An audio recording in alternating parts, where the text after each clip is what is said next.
At this point in time, there is a need for us to ask ourselves, who are the benefactors of one Nigeria? Who are the people that are benefiting from one Nigeria? Is Nigeria truly one? The most stupid thing I've come to understand over time is the fact that whenever somebody come up to talk about a need to divide Nigeria, a lot of fools think that it is a bad idea. We see it as a bad thing. We see it as a criminal offense for somebody to say Nigeria is supposed to be divided. Meanwhile, Nigeria is not united. From 1914 up to date, when Nigeria was amalgamated till this point, if you take a look at a critical aspect of our society, you will realize that the northerners have been migrating to the south in uncountable number, the same way the southerners have been migrating to the north. And this migration has been very, very active. But yet, if you talk about northern Nigeria, it is easy for you to know the people of northern Nigeria and segregate them. If you talk about southern Nigeria, it is easy for you to segregate them. Why? Because there was no intermarital affairs between these people. And what has been preventing the intermarital affairs? Igbo cannot marry Hausa. Hausa cannot marry Igbo. Yoruba cannot marry Hausa. Hausa cannot marry Yoruba. Because of what? Religion and cultural differences. And sometimes we compare ourselves to US, to different countries of the world, to China. If you go to China, there is nothing like somebody from North China cannot marry somebody from South China. Everybody in China, once they meet themselves, they find love within themselves, they get married to themselves. The same thing with America. There's nothing like there is a part of America that not marry the other part of America. But in Nigeria, if we have been intermarrying within ourselves since the amalgamation of Nigeria till this point, it would have been very, very, very difficult for you to talk about one ethnic group successfully, because we would have had over 11 million people whose father are Igbo and their mothers are Hausa, and over 20 million people whose father are Hausa and their mothers are Igbo. The same thing with Yoruba. And that intermarital relationship would have deleted everything that has to do with tribalism and nepotism among us. But it is not possible. So you will see that the amalgamation of Nigeria was done in a very clinical manner that keep us segregated, so that there will be just like mixing a cup of oil with a cup of water, knowing fully well that they will not mix together, so that we can easily be exploited. And whenever you talk about one Nigeria, who are the people that are benefiting from it? A very few elites, who are the stakeholders of the British business that has been invented. So why is it possible for new countries to be formed in Europe? If you go to Europe from the year 2000 to 2026, as we speak, almost 30 countries have been formed. New countries without agitation, without war, without fight. So why is it easy for new countries to be formed in other places around the globe? Kosovo, Serbia, Slovakia, Montenegro, Uzbekistan, Kazakhstan, different countries. New countries have been formed peacefully. But if it comes down to our own place here, to form a new country is a big deal. Why? Mind you, if you go to Europe, you will realize that Lagos is bigger than countries like Greece, Portugal, Sweden, Switzerland, Belgium, different countries of Europe, Lagos alone. And I bet you that all the states in Nigeria, including the smallest states, Ebonyi State and Bayelsa and wherever, Nasarawa State, are far bigger than many countries of the world. So I ask you, why is it a crime? Why is it a sin to talk about a new country in Nigeria, in Africa, without conflict? Why can't we divide without fighting, without conflict? And who is behind these conflicts that we experience whenever we talk about division? Nigeria is a blessed country, and virtually every region, every part of this country have abundance of mineral resources that they can rely upon. So if we are talking about the division of Nigeria, we are not even supposed to be talking about dividing into 2 or 3 or 4. And the most idiotic thing that has happened in Nigeria is to talk about the 3 major ethnic groups. There is no need for us to talk about any ethnic group as being the major ethnic group, because if you have a 3 major ethnic group where Hausa is the biggest, Yoruba and Igbo, then how will you now talk about the other ethnic groups? So Igbo is comfortable that they are number 3, Yoruba is comfortable that they are number 2, Hausa is comfortable that they are number 1. How about the people that are number 20, number 30, number 40? We are not supposed to have the same country by nature. Because if you talk about agriculture, for instance, why the southern part of Nigeria is planning their farming system in such a manner that excessive rainfall should be controlled in their farm. The northern part of Nigeria is planning their agricultural system in such a manner that excessive drought should be controlled through irrigation. So if you are making your ridges in the north to conserve water around your plant roots in the north, somebody in the south is making their ridges in such a manner that will overflow excess water from the plant root. But yet we are studying the same curriculum, we are studying the same agriculture, we are using the same textbooks, but the environmental dispensation of these two regions are completely different, and the cultural practices that could work in the northern part of Nigeria cannot work in the southern part of Nigeria. If you go to the north, a typical northern child will have to learn Arabic language through the Quran, learn Hausa language, and learn English language. Just one child learning 3 languages. Tell me why they won't become an alemajiri or idiots. Tell me how they can be able to function effectively when a child is being bugged with 3 different complex languages with complex lexicons being comprehended by one single child. Nobody thinks about the impact of such confusion. You are putting a little child, they must study Arabic to learn the Quran. They read from the left to the right to know the Quran, then they read from the right to the left to know chemistry and mathematics. Tell me how it can work. And if you look at the Senate of the Federal Republic of Nigeria and the lawmakers, take a look at the complexity of grammar they are speaking there. Take a look at the English they are speaking on the floor of our Senate. For a country where over 70% of the citizens are illiterate. So, if you are making laws for your citizens and you are making such laws in language they don't understand, how can somebody obey a law they don't understand, the law they cannot interpret? And you are talking about one Nigeria. Nigeria is due for segregation, is due for division. Anybody that tells you anything otherwise is just fooling you. And there is abundance of mineral resources in every region of this country to sustain itself. I won't lie to you. There is no revolution that can change the status of this country. There is no protest. There is no, whether peaceful or violent, that can turn Nigeria into a good country. The only way Nigeria can get better is to divide peacefully. Let us have a national confab, sit on a round table, know how many countries Nigeria can be divided to peacefully, considering the ethnic and socio-cultural diversities of these people, and know how we can segregate them into peaceful nation. Even if it takes one local government to become a country of their own, let us have it. And if we can have international relationship like the European Union or any union you want to call it at the central level, where one passport of one of the segregated country can be functional in all other part of the countries, let us have it. But as I speak with you, there is nothing that can solve the problem of this country except division, peaceful division from a round table, and let each region go back to their home, secure their people, secure their mineral resources, mine it, exploit it in the best interest of their people. Because the people that amalgamated Nigeria does not consider the difficulties and diversity of this country and how it will affect our existence. I bet you nobody can, even if you merge Atiku, Obi, Tinubu, Amechi and all of them together, they cannot solve the problem of this country. Merge them into one president, they cannot solve the problem of this country. Because one region is our turn, the other region is our turn. Nobody check the credibility. Nobody check, oh, they are appointing only Yoruba, they are appointing only Hausa. But there won't be such if it is only Yoruba that having their own state. So, I bet you it is important for us to sit on a round table and question ourselves again. Who are the benefactors of one Nigeria? Is it the British that amalgamated us without considering the ethnic diversity, the religious and socio-cultural diversity? Or is it the present leaders, the elites, or the citizens of this country? What is the benefit of one Nigeria to a common citizen of Nigeria? That is a low average life citizen of Nigeria. What is the benefit? What does a person benefit from holding a Nigerian passport? What does a person benefit from being a Nigerian citizen? The comment section is open. Tell me just one thing that somebody benefit from this country, Nigeria. And if there is nothing, then the issue ceases to exist. Yesterday, I was invited to a YouTube live, and while on there, a gentleman named Solomon Bucci said, for Nigeria to advance, Nigeria has to break up.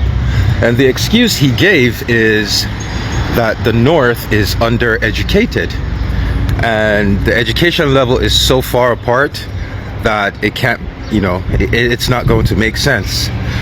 So I'm going to repeat this again.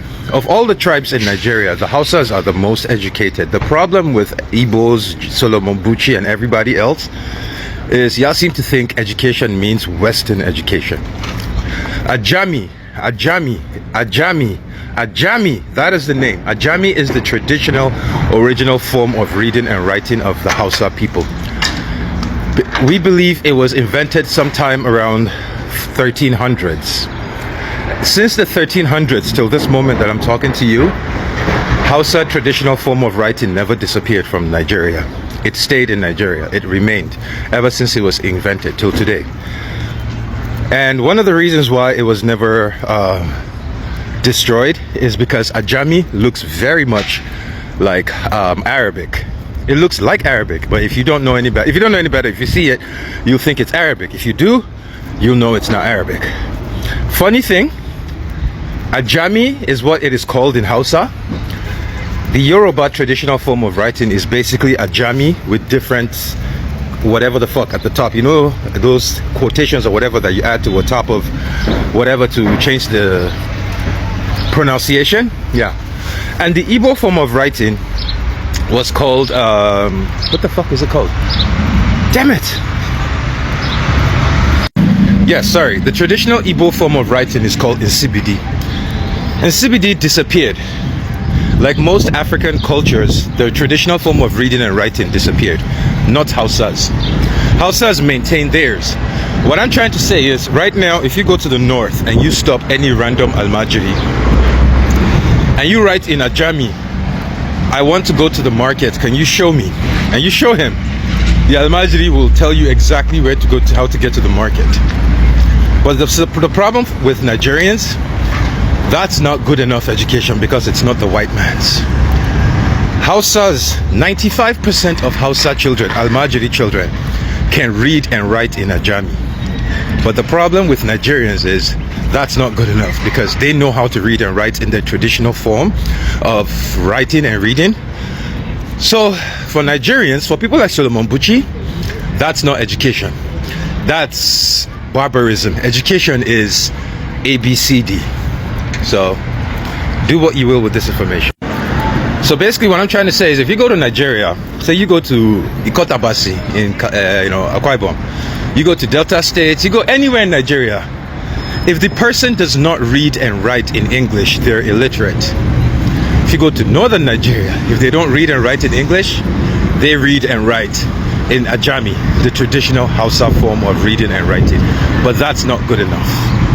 So again, all you fuckers who are looking down on Hausa this, let me tell you this. 95% of Hausa families can trace their lineage. You know why? Because almost every single fucking Hausa family has a book where their lineage is. Mine too. My family does it.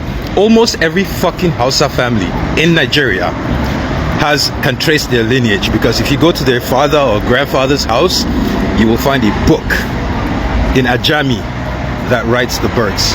We have always been the most educated. We are just the least colonized, and that is why they think we're less educated. By people who don't have a form of reading, don't have a form of writing, don't have any fucking form of culture, are telling the people who have retained their culture for more than 2,000 years that they don't have it because they haven't adopted the one of the white man. Fucking shame on Nigerians, man. This message now for the president of Nigeria, President Bola Ahmed Tinubu. Today na the day when we say the woman when you give birth to your children, when you dey look up to today, na the day when she dey serve God. And this message comes from the lineage of Christ. Look at me, I'm a traditional person. I was born in a lineage of Christ. I'm a Christian by birth and I'm a traditional person by blood. See, if you know you have the power to share this country, like by letting the North go on their own way, let the South go their own way, it will help you. Why I'm saying this? When the eye cry, the nose also feel it. It's not a joke. If you ignore it, The eye will cry and the nose will feel it. You think you are a Muslim. When the trumpet sound, the trumpet of the war that will happen in this country, a silent war that will be more dangerous than the one people are seeing, shouting, they think they have seen anything. No one has seen anything yet. When the trumpet sound, this trumpet of a silent war sound, you will feel it. Nobody will be able to leave this country. Even if you have private jet, you will wonder why you will not be able to move. It will affect everybody. This war is against the SAT. This war is against the SAT. As I'm saying this, I have a flesh in me, but there is spirit in me. I was forced to say it because if I did not say it out, I will face the consequences. I'm facing the consequences and also allow my people to go down more than the way I'm seeing is the same thing. If you love your own children, because like I say, even if you have a private jet, you will not be able to move. They will track you down. I am saying this from the spiritual world. Something that will happen in real life. Save your country. I know the people don't love you. I know 90% of people don't love you, but this is not about country. You cannot rule yourself alone when the people are down. Let the sad go to the home, go to their home, and let the north go back to their home. If not, the water that touch the eye will flow and find itself around the mouth and the nose. This particular message is for Bola Ahmed Tinubu, the President of the Republic of Nigeria. I have said it. I pray to Almighty God. May you see it and understand language because you are an old man. And old people, when you tell them they have words, they use their own sense to complete it. This is my message. I did not create content today. I did not create this particular message as a content. It's a message of something that will happen. I don't know if it is possible to separate what is called SAT from North. Separate SAT from North. Separate SAT from North. Separate SAT from North. If not, from now till like 10 years time, the person that have this prophecy when he was a president will remember and regret it, even if he's not around anymore. The people that are supposed to advise him to do it will regret because everybody will go down. End time is coming to the country called Nigeria. End time is coming to the country called Nigeria. And this end time, human being like you and I will use their own hand to work the end time to come to pass. A message, a message, a message. Not for one state, but for the whole country. A message.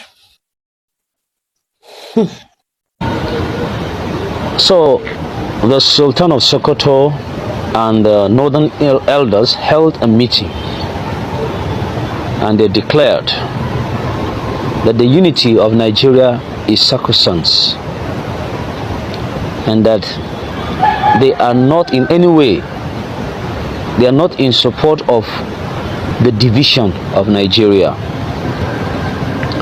My message to the Sultan of Sokoto and those northern elders that held that meeting, that Nigeria's unity is not sacrosanct. Nigeria's unity is negotiable. You had the chance to unite this country, but you failed. You divided this country. You introduced hatred. You introduce segregation and division among the people. So you lack the local standing to call for unity of this country. You lack the moral rights to utter anything about unity of this country. I am Caleb Zadok, I am from the Middle Belt, and that is where my stand is. I support the disintegration of this country, because as it is, this country has been running on dual identity, and we cannot continue to move like that. So, Sultan and all the other northern elders that held that meeting, I would like to say you are on your own, because you are the ones that caused the problem of this country. You are the ones that, stop the progress of this country. You allowed terrorism to thrive. When you were needed, you couldn't do anything about it. So, saying that Nigeria's unity is sacrosanct, it is nothing but fallacy. It is nothing but failure. You cannot stop what is coming. It is already too late. You have squandered every single goodwill that you have. So it is time up. Nigeria is ripe for division. Good day to our viewers all over the world, and welcome back to Local Journal. You see, the honest truth about this whole One Nigeria thing is this: One Nigeria is not going to benefit the masses. It's never going to benefit the masses. It's just going to benefit a few, and these few are hell bent on ensuring and making that Nigeria does not break at all. You see, the honest truth that we are shying away from is this: these people knows that we can't man up to demand and to insist on our demand that whatever thing we want as a people in this country, the leaders shall provide. They know that we are weak, docile and all, and so they manipulate us and try to kind of brainwash us into accepting what they want. Now the country is growing big and big every day. It's growing bigger on daily basis, and these sets of leaders, these crops of leaders we have, do not even know their right from their left. All they are interested in is how to kind of smuggle our public wealth and keep it for their own personal aggrandizement. They use it for their own personal interest, use it for that's the future of their children and the generation yet unborn, while Nigerians who are supposed to be benefiting from these national wealth are suffering and living in abject poverty. They are living in penury, while a few people just continue to loot our resources and continue to pitch us against one another. And just like the statement the first speaker made, we never intermarried and there was no preparation. Our foundation is very poor because we were divided even right from the foundation, and that's the reason why you see that the number of persons from one region married to the other region, they are not much, they are not many. So we don't trust ourselves, because if we intermarry and we don't see ourselves divided along ethnic lines, there is no way that each of the regions in Nigeria and all the tribes in Nigeria will not support one another. There is no way this whole insecurity that is bedeviling the whole country and holding the country to a standstill and almost destroying the little fabric of the unity that is left will still remain in this country. But for the very fact that the North sees itself as North, and anything they are doing is to at the prerogative and at the growth of, or at the interest of Northern agenda alone, they do not consider the South. If the South are doing their own as well, they will not consider the North, because it's going to be Southern agenda, and this whole thing has no solution except division. It's just the honest truth. It's the simple truth. The founding fathers were selfish in their thought and they were regional. You understand? And that's the reason why we are having this problem today. Till today we don't trust one another. Till today we don't value one another. Till today we don't like one another. So tell me, how is this country going to work? The best thing for this country to just do, the best thing that will make this country work, is for people who share the same ideology, for people who share the same values to be on one side, and the others who share a different value to be on the other side.